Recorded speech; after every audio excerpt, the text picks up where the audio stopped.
Hello, Harresit here. In today's video, I'm gonna show you how to fix all the issues and problems with the booking app on your phone.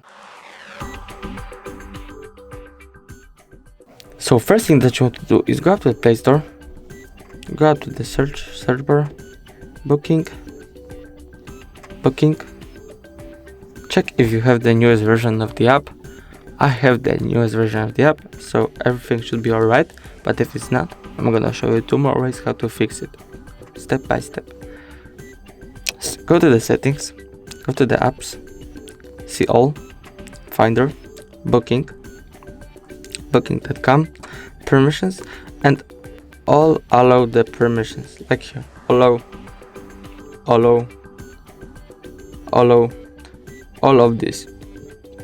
After this, go Wi-Fi data usage, unrestricted mobile data usage.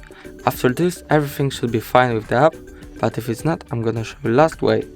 So last way is go back to the Play Store, uninstall, and just reinstall the app. After this, shouldn't be more any issues with this. If the video was helpful, please leave a like and subscribe. Bye.